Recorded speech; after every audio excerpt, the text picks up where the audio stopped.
असल बात मुझे करनी है शराब पे और अल्कोहल पे। शराब ये है क्या चीज? ज़माने जाहिलियत में जब आप सल्लल्लाहु अलैहि वसल्लम नबूवत मिली, उस वक्त से पहले से ही लोग जो है इस तरीके से हम पानी पीते हैं, दूध पीते हैं, इसी तरीके से शराब पिया करते हैं, बहुत मजे ले लेते। और बल्कि आप लोगों को अंदाजा होगा कि हुक्का जिस तरीके से पीते हैं ना, उसका दौरानिया चलता है, बड़ी सी जो उसमें पाइप लगा देते हैं और एक घूंट आप पीजिए, एक घूंट हम पिएंगे, इस तरीके से घुमाते हैं। इसी तरीके से शराब के जो है प्याले होते थे और जो उनके खास किस्म के बर्तन होते थे, और उन बर्तनों का भी हदीस में भी तज़किरा है। और वो शायर लोग या जो शराब के रसिया थे, आदि थे, वो लोग भी उनको बड़े मजे ले लेके उन बर्तनों का अपने अशार में तज़किरा करते थे। फकरिया को कहते हमने 2 बटन चढ़ा लिया, आज हमने 5 चढ़ाया। तो इस तरीके से लोग फख्र करते थे और शराब पीते थे। लेकिन इस्लाम में जब नबी करीम सल्लल्लाहु अलैहि वसल्लम लोगों को दीन की दावत देने लगे, तो हर समाज में, चाहे वो समाज कितना ही खराब हो, उन समाज में कुछ तो मुस्लिह यानी रहनुमाई करने वाले होते हैं और कुछ मुफसिद बिगाड़ पैदा करने वाले होते हैं। हर समाज में, हर गांव में, हर घर में बल्कि। तो नबी करीम सल्लल्लाहु अलैहि वसल्लम के पास चंद सहाबा आए और अर्ज़ किया है, अल्लाह के रसूल सल्लल्लाहु अलैहि वसल्लम, हमारे समाज में जो है शराब आम है, हर कोई पिए जा रहा है, चढ़ाए जा रहा है और कुछ फर्क नहीं कर पा रहा है। माँ कौन है, बहन कौन है, बीवी कौन है, कोई फर्क नहीं। जिसको जो चाह बोल दिया, कह दिया, पकड़ लिया और आए दिन हम और आप देखते रहते हैं। पिछले दिमाग में मैं हनवारा गया था, तो एक बंदा बिल्कुल बीच सड़क पे सोया हुआ था, कह रहा था और पिला और पिला।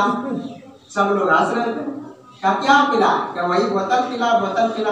ये पिछले दिन की बात। तो इस तरीके से शराब जो पीते हैं कहीं भी पड़ जाता है, किसी में कोई इम्तियाज और फर्क नहीं कर पाता है। इसलिए वो चंद सहाबा जिन्होंने देखा कि बिल्कुल माशरे में बिगाड़ हो रहा है, नबी पाक सल्लल्लाहु अलैहि वसल्लम के पास गए। अल्लाह के नबी, हमें शराब के बारे में बताइए और जुए के बारे में बताइए। ये सट्टाबाज, जुआबाज, ये जो खेलते रहते हैं, इनके बारे में कुछ हुक्म फरमाइए, क्योंकि अभी कोई हुक्म नहीं आया था। इसलिए नबी करीम सल्लल्लाहु अलैहि वसल्लम वही के इंतजार में रहे और अल्लाह तबारक व तआला ने फौरन वही फरमाया, कुरान में नाज़िल फरमाया, यसअलूनका अनिल खम्रि वल मैसिर कुल फीहिमा इस्मुन कबीर। ऐ अल्लाह के महबूब, ऐ नबी पाक, आप इनसे कहिए कि ये दोनों काम जो है बहुत ही बुरा है, इसमें बहुत सारे गुनाह की बातें हैं। फिर फरमाया व मनाफिउ लिन्नास, कुछ फायदा भी है। लेकिन आगे एक और जुमला फरमाया व इस्मुहुमा अकबर मिन नफ़इहिमा, फायदा तो है कुछ, लेकिन इनके नुकसान फायदे से बहुत ज्यादा है। फायदा क्या है? एक छोटी सी मिसाल, जब कोई शराब पीता है तो इंसान के बदन में एक हैजान होती है, कॉन्ट्रैक्शन, यानी कि दबदबापन, और जो है उसके बदन में कुछ अचानक से ताकत आती है। तो उससे समझता है शराब पीने वाला, वाह मैं तो मजे में आ गया, मेरी एनर्जी बढ़ गई, और जो है कुछ देर के लिए उसका दिमाग शांत और बिल्कुल कुछ काम करने नहीं लगता है। तो इस एतबार से समझता है कुछ फायदा हो रहा है, लेकिन वो फायदा नहीं बल्कि नुकसान है। तो अल्लाह के नबी सल्लल्लाहु अलैहि वसल्लम ने सहाबा को बता दिया इस तरीके से इसमें नुकसान है। तो बहुत सारे सहाबा ने जो है शराब पीना तर्क कर दिया, छोड़ दिया। लेकिन कुछ लोग जो है पी रहे थे उस वक्त, क्योंकि मुफस्सल तरीके पे अभी शराब की हुर्मत नहीं आई थी, तो कुछ पी रहे थे। एक दिन इसी तरीके से हज़रत अब्दुल रहमान बिन औफ, मदीना के बहुत ही बड़े मालदार किस्म के आदमी थे, उन्होंने दावत की। चंद सहाबी थे, खाने के बाद जैसे हम चाय पीते हैं, ग्रीन टी और ब्लैक टी या इसी तरीके से नमकीन टी भी होती है, वो पीते हैं लुत्फ लेने के लिए। तो उस जमाने में शराब चलता था, उस जमाने में कि आज भी चलता है, तो चलता शराब का जो दौरानिया चला और सब पी के बिल्कुल मस्त हो गए। इतने में मगरिब की अजान हो गई और मगरिब की नमाज बिल्कुल तैयार थी। अब सहाबा थे, ईमान वाले थे, नमाज पढ़ते थे, शराब बिल्कुल इस वक्त हराम नहीं हुई थी, तो अब नमाज भी पढ़नी है। नमाज पढ़ाने के लिए हजरत अली रज़ी अल्लाह अन्हु को चला दिया और कुलिया अय्युल काफिरून पढ़ने लगे। कुलिया अय्युल काफिरून तो हम और आप बगैर शराब पिए होश हवास रखे भी अगर पढ़े तो ला आबुदु मा ताबुदु उल्टा सीधा कर देते, और शराब पी के अगर कोई पढ़ेगा तो क्या होगा? चुनाचे वही हुआ, जहाँ ला है वहाँ आ कर दिया, यानी ला आबुदु मा ताबुदु, मैं उनकी इबादत नहीं करता जिनकी तुम इबादत करते हो, ला को खत्म कर दो, आबुदु मा ताबुदु, मैं उन्हीं की इबादत करता हूँ जिनकी तुम इबादत करते हो। मतलब ये हो गया कि मैं खुद की इबादत करता हूँ, आदमी काफिर बन जाएगा। तो ये शिकायत जो है नबी पाक सल्लल्लाहु अलैहि वसल्लम के पास पहुंची और आप सल्लल्लाहु अलैहि वसल्लम ने सुना, उनका फैसला किया। तो अब जो है इसके बाद मुफस्सल तौर पे अल्लाह के नबी सल्लल्लाहु अलैहि वसल्लम ने उनको वही सुनाई कि कुरान में हुक्म आ गया, या अय्युहल्लज़ीना आमनू ला तक़रबुस सलात व अंतुम सुकारा, जब तुम नशा की हालत में रहो तो शराब के पास हरगिज मत जाओ। यहाँ जो है सिर्फ औकात नमाज में शराब बिल्कुल हराम होगी, बाकी नमाज के अलावा जो वक्त है उनमें शराब अब भी जायज थी। इसके बाद एक शख्स ने और दावत की, चूंकि दावत पे दावत होती रहती है, आप लोग भी देखते हैं कई दावत खा लेते हैं साल में, तो दावत खाएंगे उसके बाद चाय भी पी लेते हैं, इसी तरीके से वहाँ शराब होती थी। तो एक दावत और हुई, उसमें खूब गोश्त खिलाया, गोश्त खिलाने के बाद शराब का दौरानिया चला, शराब पी के शाहिद जो है उसमें मदहोश हो गए, कहने लगे हमारे अब्बू जान तो ऐसे थे वैसे थे, दूसरों को गाली देने लगे। दूसरा जो सामने बैठा था वो थोड़ा काम किया होगा, ऊँट की हड्डी थी वहाँ दे मारा सर में, फोड़ दिया पूरा सर उसका। अब लड़ाई हो गई, नबी पाक सल्लल्लाहु अलैहि वसल्लम के पास वाक़या गया, आप सल्लल्लाहु अलैहि वसल्लम ने अल्लाह से दुआ की, अल्लाहुम्मा बय्यिन लना फिल खमरी,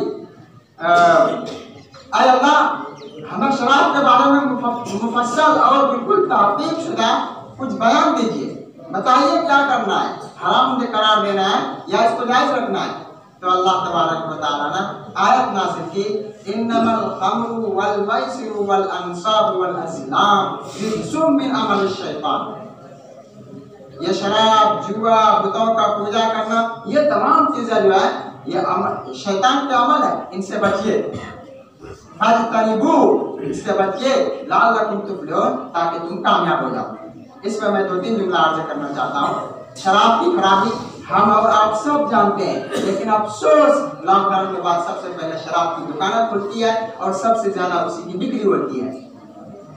शराब की नुकसानदेह चीज है, यहाँ तक आम है, इतना मशहूर है, इतना मशहूर है, आप कोई भी मेडिसिन खाते हैं, कोई भी दवा खाते हैं, डॉक्टर उसको सबसे पहले यही एडवाइस और मशवरा देता है कि न बाद में शराब पिया न पहले शराब पिया दवाई से। क्यों?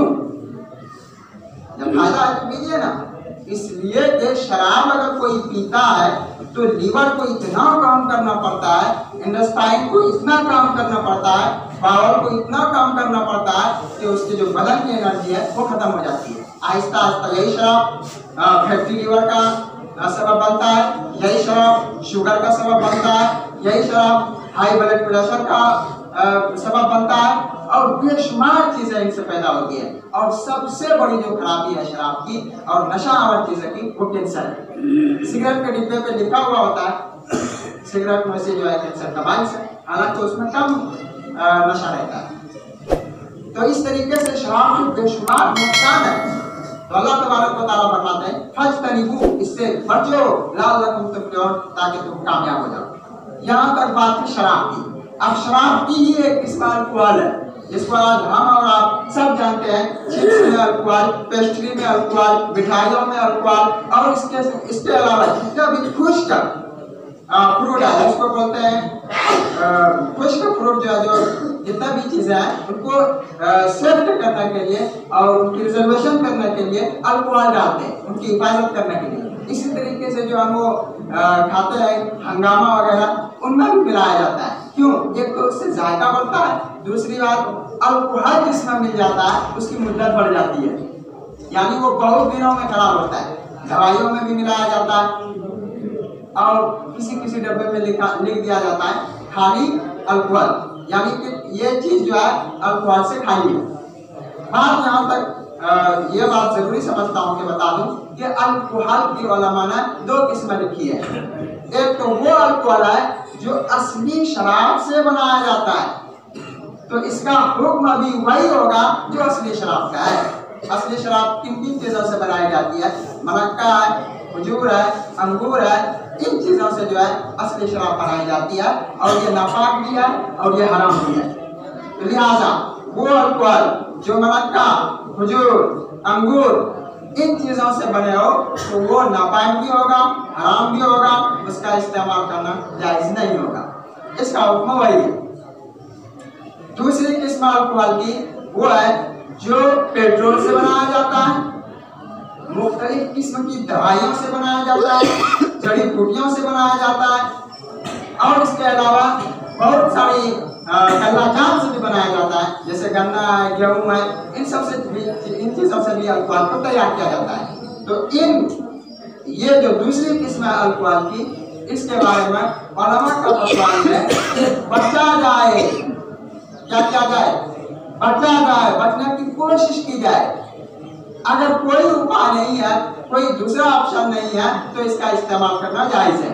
मसलन एक आपको मिसाल देता हूँ, हेमोपैथिक में 90% या 70% अल्कोहल मिला हुआ है, यही दूसरी चीज। क्यों? इसको तमाम चीजों में आजकल जितने भी मैंने नाम गिनाए, मिठाइयाँ, पेस्ट्री या हंगामा या चिप्स वगैरह, इनमें यही दूसरी किस्म डाली जाती है। क्यों? इसलिए कि ये दूसरी किस्म जो है बहुत सस्ती किस्म की शराब और अल्कोहल है और वो पहली किस्म जो है वो हाई किस्म और उसका दाम बहुत ज्यादा है। तो इसलिए वो चीजें इन चीजों में नहीं डाली जाती है, वरना इसकी कीमत जो है बढ़ जाएगी। तो मालूम ये हुआ कि अल्कोहल की दो किस्में हैं, नंबर 1 हराम और नाजायज, नंबर 2 जायज मकरूह। इस्तेमाल कर सकते हैं लेकिन मजबूरी के तहत इस्तेमाल कर सकते हैं। तो मालूम हुआ चिप्स खाना भी जायज है और इसके अलावा जितने भी मिठाइयाँ वो भी जायज है। इसी तरीके से परफ्यूम जिसको हम आप लगाते हैं, यूज करते हैं, तो इसके बारे में क्या मसला होगा? इसके बारे में भी यही मसला होगा कि अगर आपको मालूम है इसमें दूसरी किस्म की अल्कोहल मिलाए जाते हैं जो जड़ी बूटियों से बनाया जाता है, पेट्रोल से बनाया जाता है, तो ये जायज होगा। अगर ये मालूम चल गया कि पहली किस्मों से बनाया जाता है, नाजायज होगा। इसी तरीके से आजकल सैनिटाइजर जो कोरोना की वबा चली है, इससे बचने के लिए हाथ वगैरह नहीं वो देते हैं, हाथ में सैनिटाइजर करने के लिए मस्जिदों में, दीवारों में, तो इसका क्या हुक्म है? इसके बारे में वो उलमा का यही फतवा है कि इसमें दूसरी किस्म का अल्कोहल मिलाया जाता है, जायज है। लिहाजा सैनिटाइजर लगा के नमाज पढ़ सकते हैं और जो है मस्जिदों में भी उसको लगाया जा सकता है। तीसरी और अहम बात यह है कि जो कोक पीते हैं हम, कोको कोला है या इसी तरीके से और भी बहुत सारी चीजें हैं, उनके बारे में क्या राय है? उनके बारे में ये रहा है कि जब तक आपको ये मालूम ना हो जाए कि इसमें कौन सी शराब मिलाई जाती है, तब तक इसके बारे में मौलाना का कोई फतवा नहीं है। आपको खुद तहकीक करनी है इसमें कौन सी शराब मिलाई जाती है, तब जाके उसको पिया जा सकता है। अगर दूसरी किस्म की मिलाई जाती है अल्कोहल तो उसको बिल्कुल यूज कर सकते हैं, लेकिन यूज करना मकरूह है। यही चंद बातें थी। अल्लाह तबारक व तआला अमल करने की हम सबको तौफीक नसीब फरमाए।